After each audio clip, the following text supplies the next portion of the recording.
This is Danielle Harris, and you are listening to Rock Video Rental.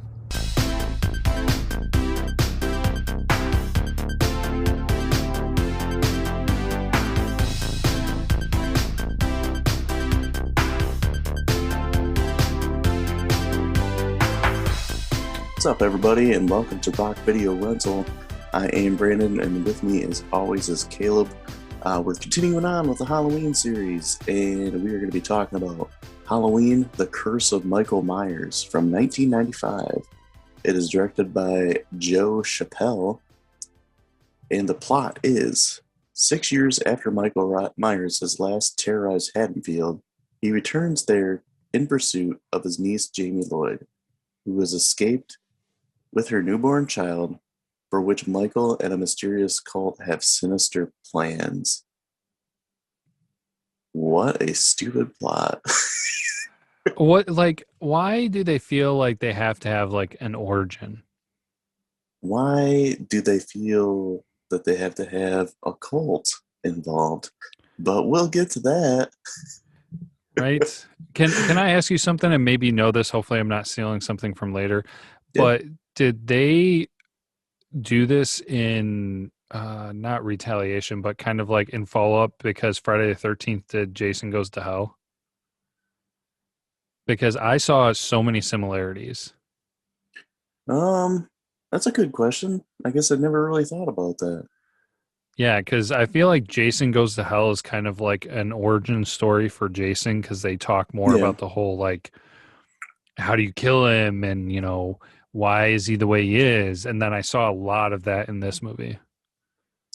Which is kind of funny because, the Friday the 13th series was created as a ripoff of Halloween. Yeah. So, but I've never heard anybody mention that. It's kind of funny, and it makes a lot of sense. I am the smartest man alive. No. Anyways, all right. Into the amazing thing that's Halloween 6. So, cast. We got Donald Pleasence returning for the last time in his very last movie as Dr. Loomis. Paul Rudd, it makes his debut as Tommy Doyle. Marianne Hagen as Kara Strode. Mitchell Ryan as Dr. Wynn. Kim Darby as Deborah Strode. Bradford English as John Strode. Keith Bogert as Tim Strode. J.C. Brandy this time as Jamie Lloyd. Here's a funny thing here. This guy's name, and only fans of Michigan football will laugh at this, but Devin Gardner as Danny Strode. Yeah, I saw that name. And George P. Wilbur returns as Michael. Yeah, this is a polarizing one. I guess polarizing means that there might be some people that really enjoy this movie. And there's not many people that I've talked to that really enjoy it. Either you think it's one of the worst, or you're just kind of like, with it. Either you hate it or you really hate it. Either you hate it or you're just annoyed by it. I'm kind of, I don't know. Before I get too far into it, I'll just say that I don't think it's as terrible as a lot of people say. I mean, it's not great, but so this one starts off with a recap, Friday the 13th style, of what happened in part 5. Hooray! I guess, this one came out 6 years after the last one, so it kind of makes sense to do that.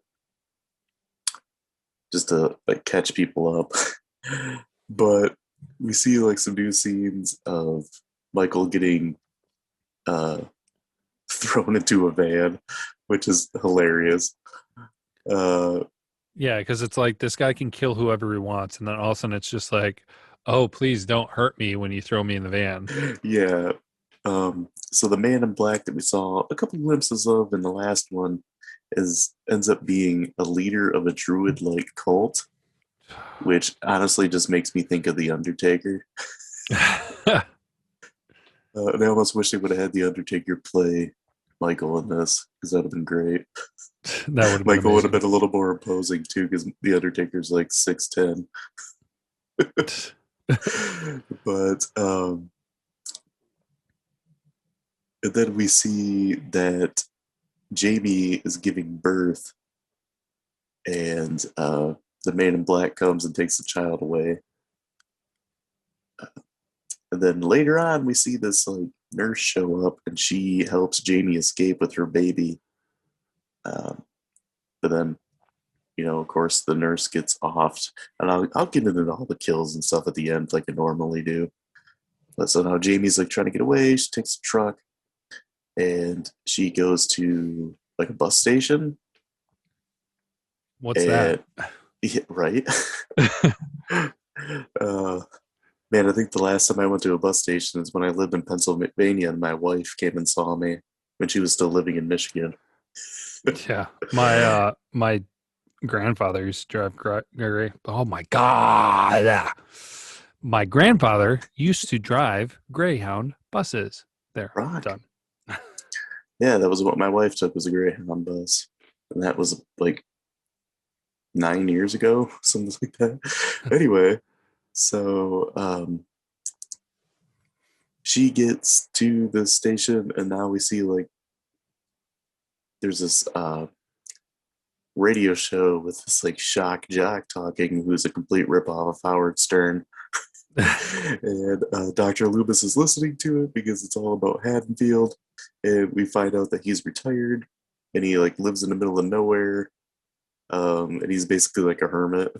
Which is a perfect place for a horror movie and somebody just to come and kill him. But yeah, for sure. I mean, it happened to Alice and Friday the 13th Part 2. So like his former colleague, Dr. Wynn, shows up, and he wants Loomis to return to Smith's Grove Sanitarium. And they overhear like Jamie, she calls the shock jock guy and pleads for help.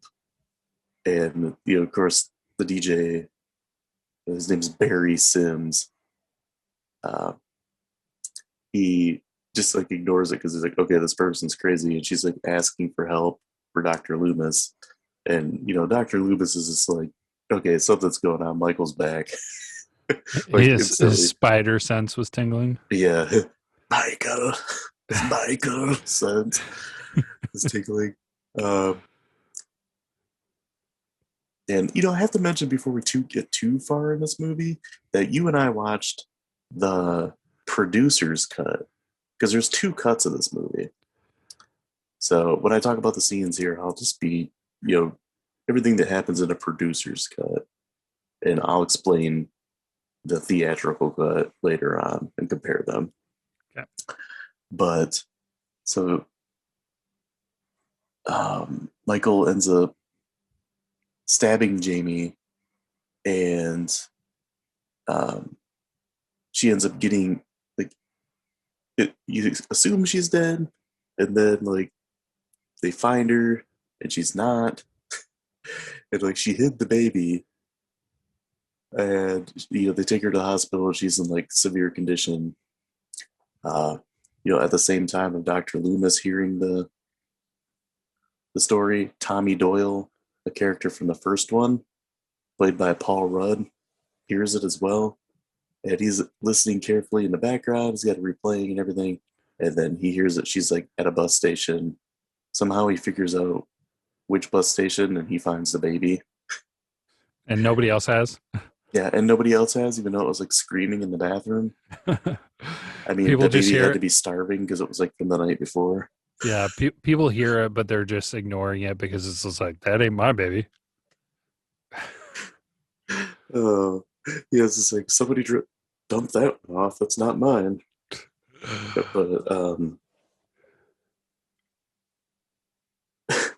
so like now we meet the Strode family, who of course they live in the old Michael Myers house, because why not?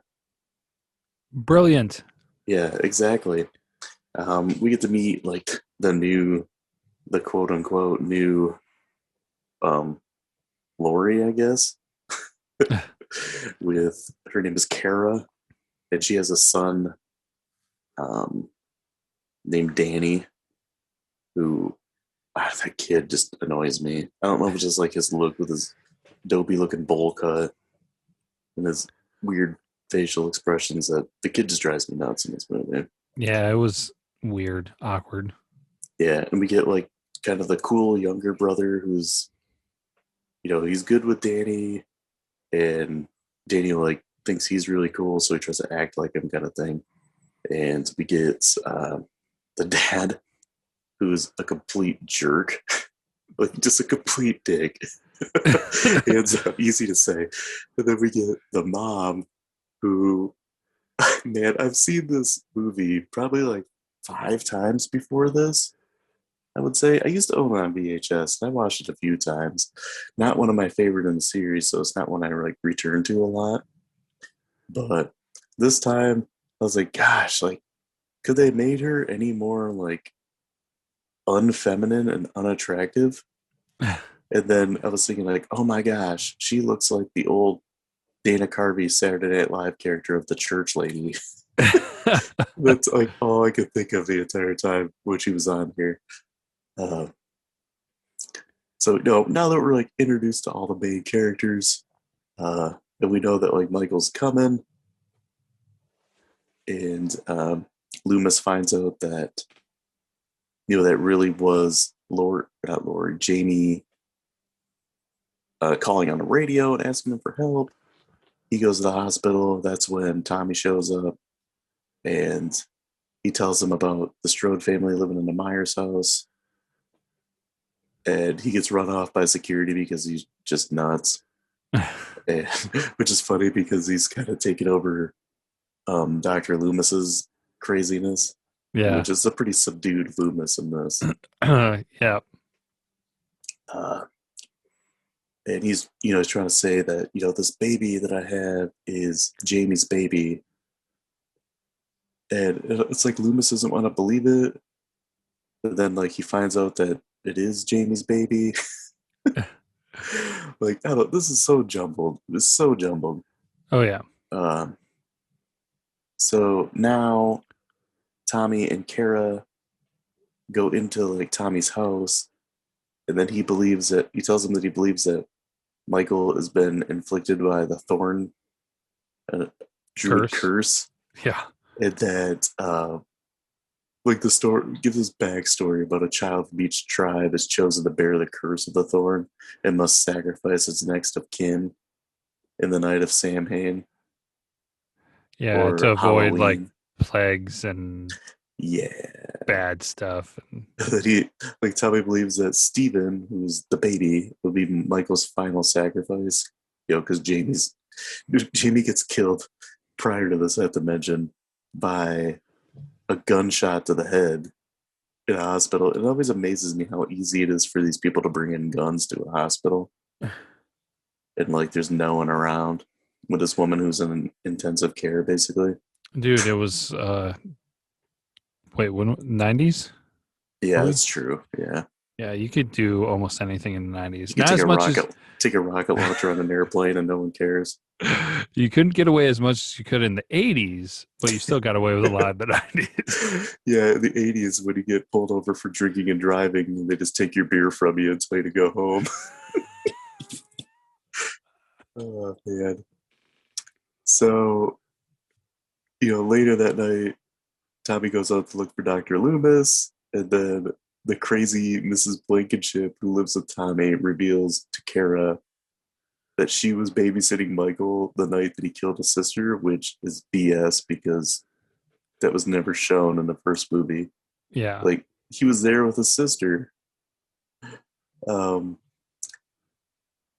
then at the whole movie, Danny's hearing this voice that sounds like Dr. Claw from Inspector Gadget, like telling him to kill people, just like Michael did. It's kind of like hinting at the fact that like Danny might have the power of Thor as well. But it's never really fully explained because this movie is so jumbled. Yeah, absolutely. It was super weird, totally unnecessary. Well, not to jump too far ahead, but honestly, it seemed like they could have taken Danny out and still had this movie. Oh, for sure. And it's funny that you say unnecessary because I mean, really, was this movie necessary? Yeah, I because we guess. had to see Loomis one more time. And we had that crazy ending at the end of the fifth one, I guess. Um, but anyway, so now we start getting like Michael shows up and he kills Mr. Strode, kills Tim, kills Tim's girlfriend Beth,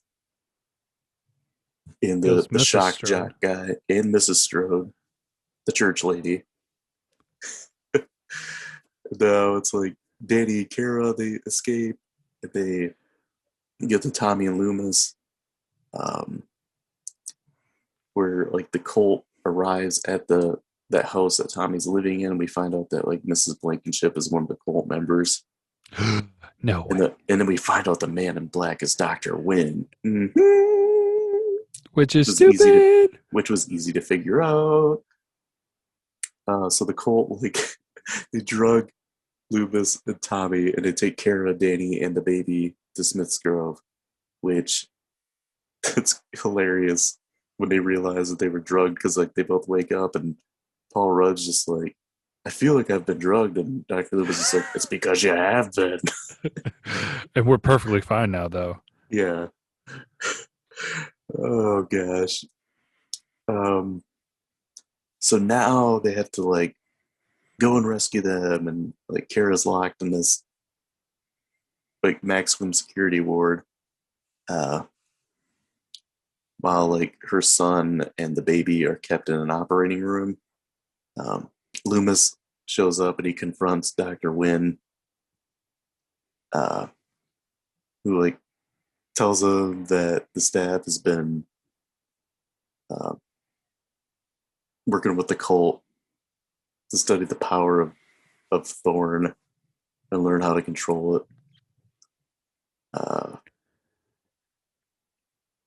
But then it's like they're kind of hinting at like Steven is a result of the experiments to clone Michael's pure evil. Pure evil. And then they want to use Danny and Kara to create another one. So, of course, like Loomis refuses to join them and he gets knocked out. Tommy shows up and he frees Kara, and then Michael comes after him. And they're like running through this long hallway with like a strobing light for whatever reason. I mean, it's a sanitarium. Like, why is there a strobing light? They're trying to get away. Michael's like bearing down on them. And Tommy has this idea to put a bunch of stones in a circle. And Michael comes running up. Loomis, or Michael doesn't come running up. Michael comes walking up. Loomis, like rescues Kara and Danny and the baby, and Tommy stays back. Michael comes after him, and he grabs Tommy around the throat and lifts him in the air. And Michael's inside this circle of stones, and Tommy says, Sam Hain. And it like freezes Michael, and he can't move. It's like, out of all the ways that Michael has like quote unquote met his end in these movies, he gets stopped by a circle of rocks on the ground. Oh, I gotta mention too that Tommy does cut his hand and smear it on the floor. Yes, on the Because floor of a sanitarium, which is totally sanitary. yeah, which I guess works. Then, Tommy escapes and he tells Dr. Loomis, like, he took care of Michael. And Dr. Loomis says he's got like unfinished business. And then he goes back, sees Michael laying on the ground, and he pulls Michael's mask off to show that it's Dr. Wynn.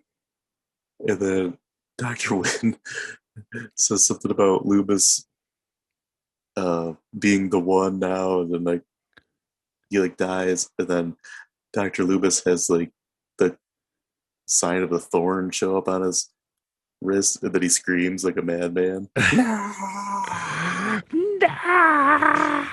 And yep, end of movie.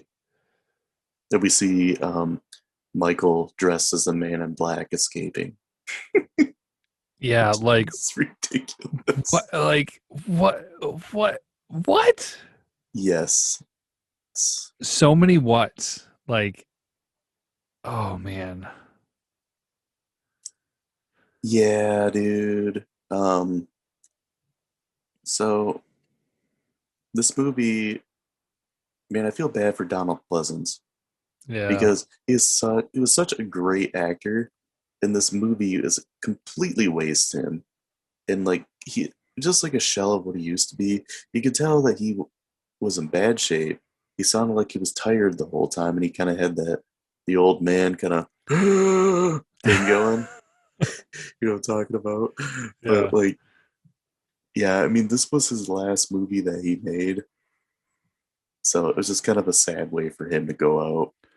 Yeah. I mean, like I feel like he still did all right. I mean, all in all for his condition and everything. But Yeah, like his performance was all right. But yeah, the movie as a whole just was huge disappointment. yeah, and there wasn't the great dialogue.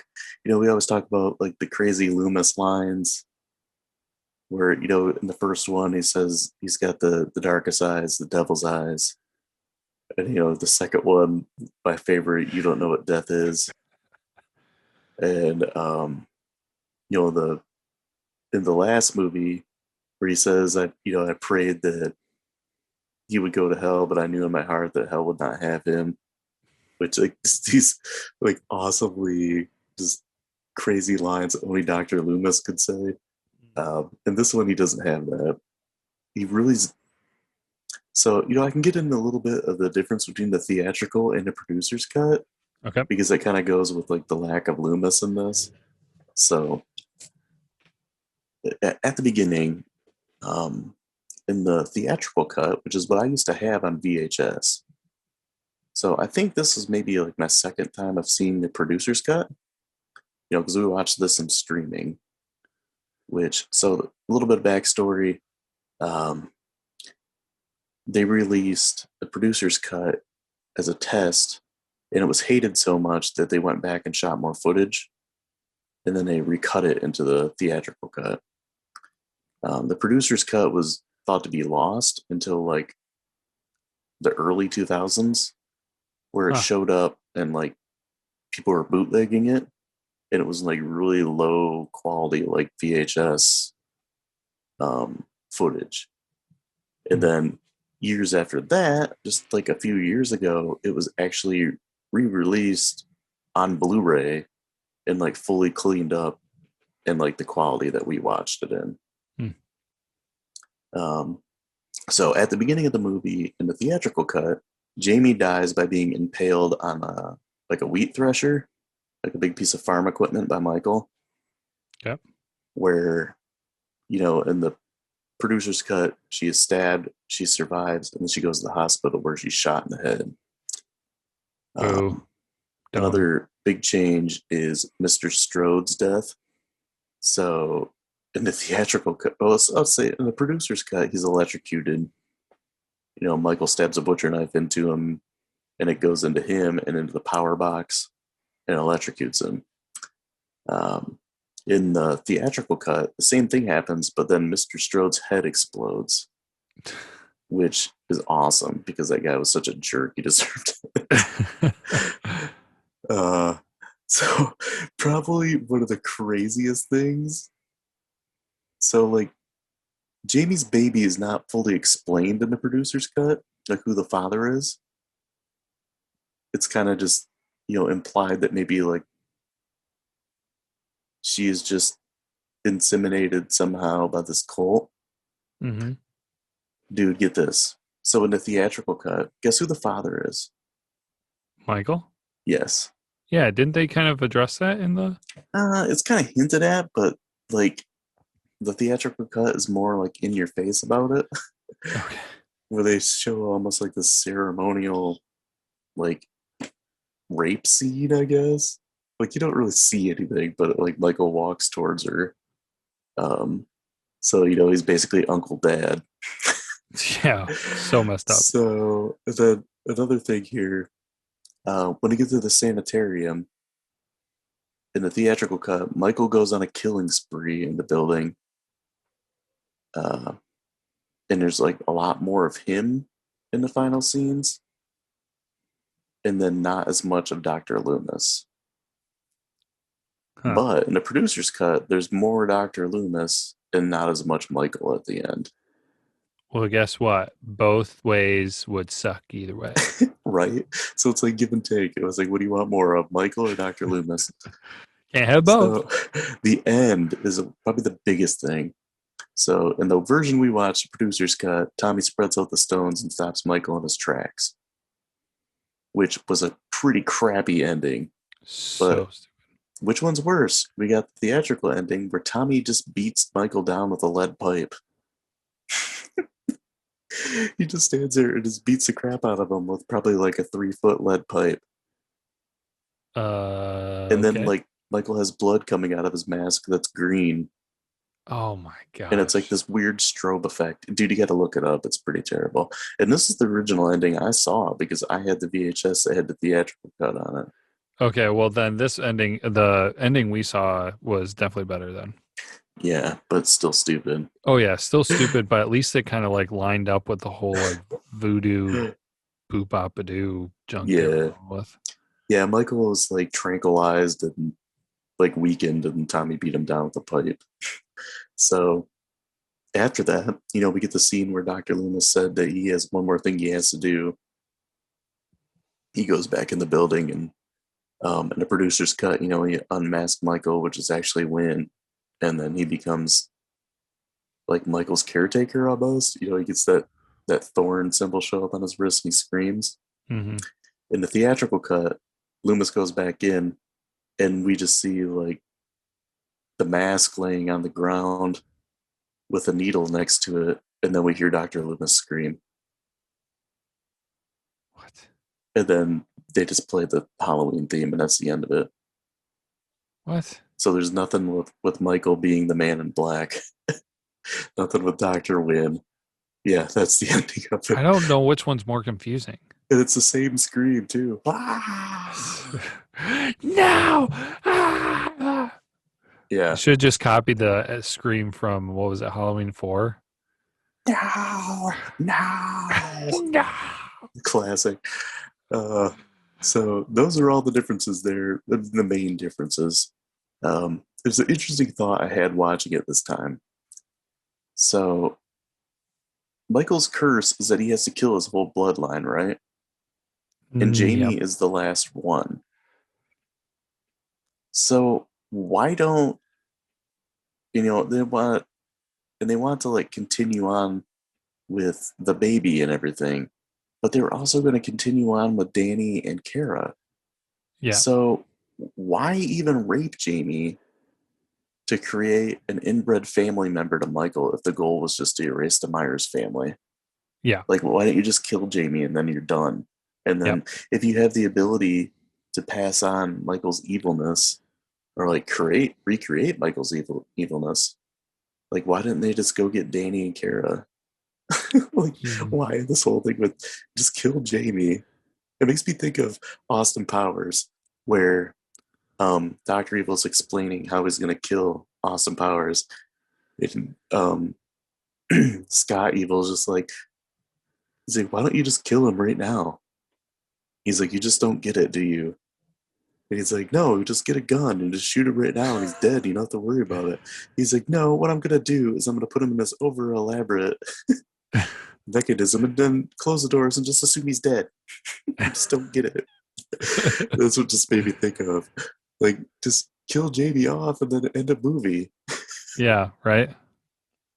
It just overcomplicates things. I thought about that too, how they were saying Danny was essentially going to be the next one. So it's just like, what's the point of the baby? And like, what's the point of Jamie even surviving or whatever? Right. Like they could have just taken Jamie completely out, taken the baby out, and then focused on Danny.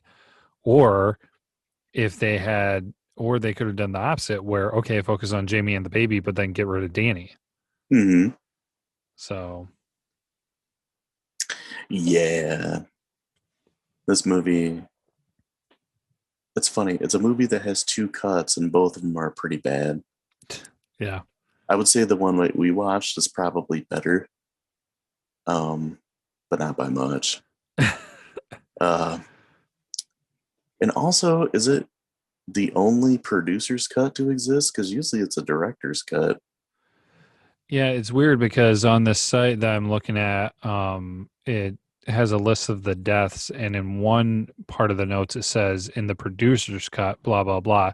Then another one it says in the director's cut. Yeah.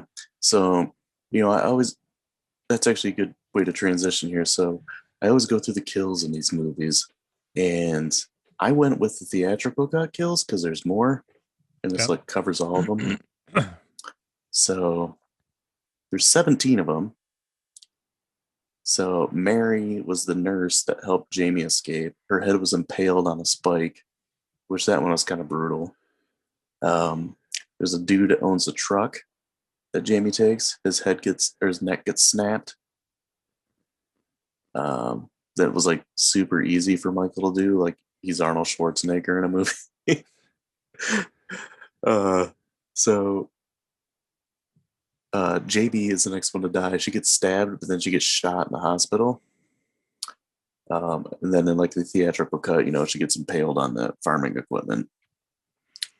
But Mrs. Strode, the church lady, she gets an axe to the chest. Mr. Strode gets electrocuted, and then his head explodes. Which you got to look that up too, because a head explosion in a movie is always a great thing. So Barry Sims, aka the Wish.com version of Howard Stern, gets gutted with a knife. Tim Strode gets his throat slit. Beth gets stabbed. A sanitarium patient gets gutted. Dr. Wynn gets hacked up with a machete. Dr. Bonham gets hacked up with a machete. And then 4 characters just referred to as doctors get hacked up with a machete. This is the crazy rampage they had with Michael in the theatrical cut. Yeah. A nurse also gets macheted, and then a doctor gets his head crushed up against the bars of a cell. And that is it. That's all 17. Woohoo. So none of them are really all that great. The head impaled on a spike was effective, but what the heck was that spike doing Dude, on a wall of a sanitarium? I thought the exact same thing. I was just like, oh, that's convenient. Yeah, it's not like it was a hook that you'd hang your coat on or something, It's legit just a spike in the wall. In an insane asylum. Okay. The other one was when Mr. Strode's head explodes, but that's only in the theatrical cut. Yeah. So I can get into trivia now. Got quite a bit here. So this is Paul Rudd's debut film. It was filmed before Clueless, and it was his first big screen appearance. So Jamie, I mentioned, was in this one. Well, she was recasted because Danielle Harris wanted to reclaim her role as Jamie, but turned it down when Dimension Films refused to pay her $5,000 that she wanted. Harris stated in the interview that when her agent learned that the filmmakers were looking to cast an actress who was at least 18 or older, and she was only 17, but wanted to do the movie enough that she got herself emancipated from her parents at the suggestion of the filmmakers so she could work longer hours without having to go to school. Harris spent time and thousands of dollars on a legal process, but ultimately turned down the film due to her dissatisfaction with the character's story and Dimension's refusal to pay her salary that would have recovered her legal fees of getting emancipated. She also stated that she eventually met J.C. Brandy, who played Jamie, and they actually ended up being friends. And JC Brandy, was also said that she was treated kind of poorly on the set because Harris turned down the role. Mm. So Daniel Farrens was the writer of this. He was the one that suggested the film be called The Curse of Michael Myers due to the trouble in production. Yeah. And the original title of the movie was Halloween 666, The Origin of Michael Myers. That's funny. Yeah. There's also even existing ad prints and early trailers of that with that title. And then later it became Halloween 6. And then finally just Halloween, The Curse of Michael Myers. So 4 years after the release of this film, the only way to watch the producer's cut was bootleg copies with poor video and audio quality. I mentioned that earlier. It was on September 2014 when Shout Factory released a producer's cut on Blu-ray. Completely restored it, and it was part of their Halloween Complete collection. And it was finally given an individual release by Miramax the following year, though all the bonus features from the Shout Factory collection were not included. Which Shout Factory, God, I can't say it. Shout Factory actually makes some pretty awesome DVD collections and Blu-ray collections. They usually have like documentaries and stuff thrown in there. So this is the only Halloween movie in the entire series to be filmed in the fall, which is hilarious. So Deborah and John Strode were named after John Carpenter and Deborah Hill, who produced the first 3 films. Many of the crew have gone on the record to state that director Joe Chappelle told them on the outset that he didn't like the Halloween films and was only involved in this project because they got him a 3-picture deal with Miramax. The next 2 films after this were both Miramax releases that he did. So I got a few in here that were like kind of casting what ifs. So Peter Jackson was asked to direct this movie and he turned it down. Oh gosh. Yeah, imagine that. I kind of want to see that one. Yeah, it would have been interesting for sure, but yeah. Howard Stern was actually offered the role of Barry Sims and he turned it down. And that rightfully so. They completely just ripped him off. Yeah, that would have been funny. Yeah. Scott Spiegel was going to direct the movie as well, and Quentin Tarantino was set to produce, and that those plans fell through. That would have been interesting as well. Yeah, I bet it would have been more successful. Oh, probably way more. So many of Donald Pleasant's scenes were cut because Chappelle found him boring. And Donald Pleasance passed away while the movie was headed into reshoots. So the whole scene with him just screaming and they show that mask with the needle at the end was because they couldn't get him. And some of the other reshoots, he had a body double because he passed away. So here's an interesting thing that I actually took this from James Rolfe from Cinemassacre.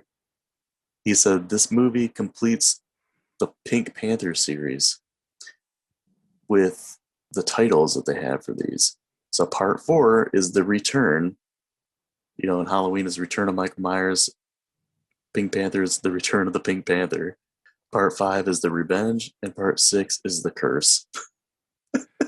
It's like, was that planned or is that just crazy coincidence? That is weird. Right? And then the last thing I got is this movie had a $5 million budget and it made 15.1 in the box office.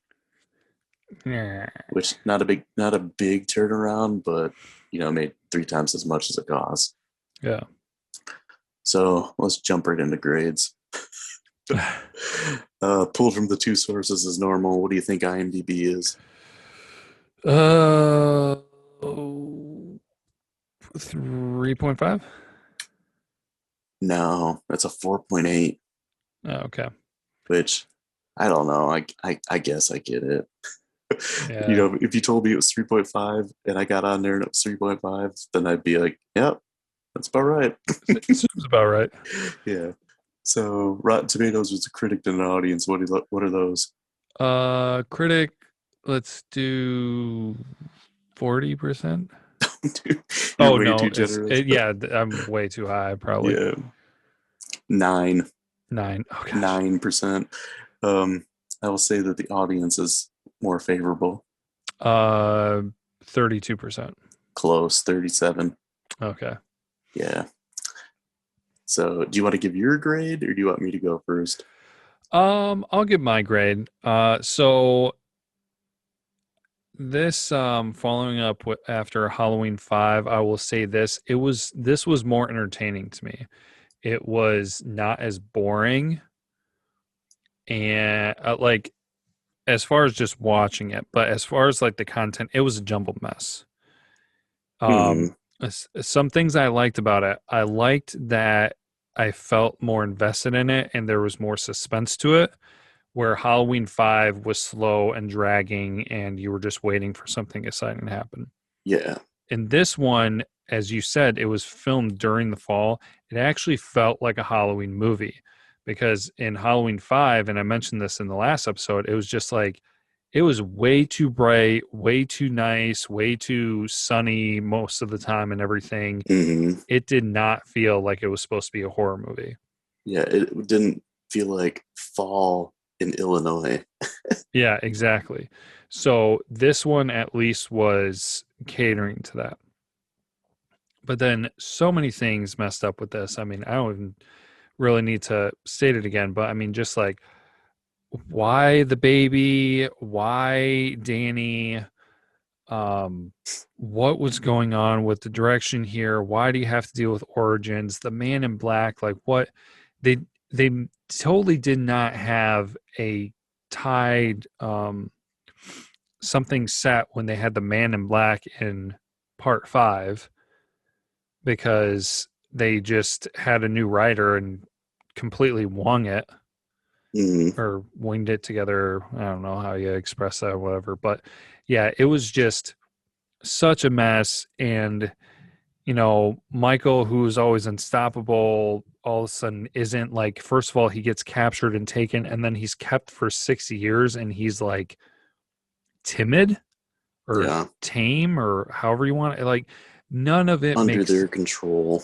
yeah, like all the other stuff was him being held captive and kept drugged up or things like that, where that makes sense. This is just like you see him walking around and it's just like, so they just put him in the sanitarium and we're just like, okay, hang out here for 6 years until we need you to impregnate your niece.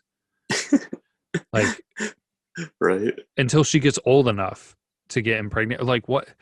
Why did now they tried to explain? They tried to explain everything, but it was just so bad. Hmm. So my grade for this is actually going to be the same for Halloween 5. I'm giving it a 2 again. Mainly is because while this is more of a jumbled mess, it was more watchable and entertaining to me. So it was kind of like a give and take scenario where Halloween 5 had a better plot and concept behind it and felt, and the story felt more like Halloween. But as far as like the movie and the experience and the entertainment factor, that brought Halloween 6 up to the same level. So I'm putting it on the same plane as Halloween 5. So I'm at a 2 for this. Rock. Yours is a little more favorable than mine. While Halloween 5 is boring at times and has kind of slow moments, some of the kills are pretty decent. The person playing Michael, I feel like did a decent job in it. We still get Danielle Harris as Jamie, who I thought did a pretty good job in it. We get crazy Dr. Loomis, which is entertaining. And, you can blame part 5 for partially for how bad this one is, because they had to try to build off from that ending, which, a lot of people say that, and I'm thinking too, like, why couldn't they just ignore part of the ending like they did with at the end of 4? Yeah, exactly. Or it's like where Jamie kills her stepmom. Why couldn't they just ignore that some guy in black came and got Michael? And I think the whole idea of Michael being just some pawn for a cult is just beyond stupid, and it weakens the character and weakens his impact in this movie. Yeah. And Michael is barely even in this movie.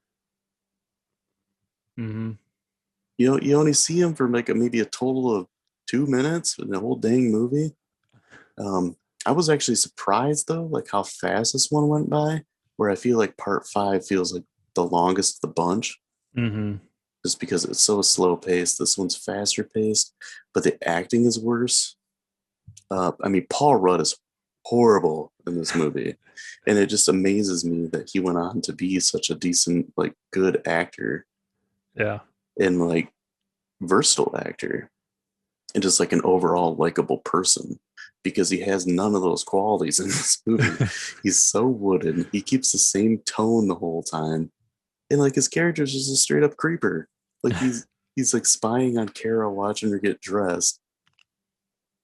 And we're supposed to be like sympathetic for this guy, and like he comes across, he's supposed to be kind of unhinged because of something, because he had watched a whole bunch of people get murdered in the first movie. But I don't know. And so like Tommy Doyle in the first movie, wasn't he blonde? He was like a little blonde boy. And now he's got like black hair. It's Paul Rudd. Like, I don't know. Just a lot of that. There's so many things that are shoehorned into this. Like Mrs. Blankenship saying that she was Michael's babysitter the night that he killed his sister. And it's just like, so either, we find out she's in on the plan, but it's just like, you weren't anywhere in that house. Like, this is just shoehorned in there to try to make it match up with the original movie. And, I hate when they do that kind of stuff. I hate that in one version of this movie, you don't get Michael very much, and the other one, you don't get Loomis very much, because what I think of when I think of Halloween is Michael Myers and Dr. Loomis. Yeah. I would even argue that Dr. Loomis is more the main character than Laurie is in the series. And they bring back Laurie almost as many times as they do Michael. Or not Michael, but as Loomis. But, I can't give this anything higher than a 1.5. Okay. I reserve the 1 because I know that there's more of these movies coming in the series. But I will say that the next one is an upgrade.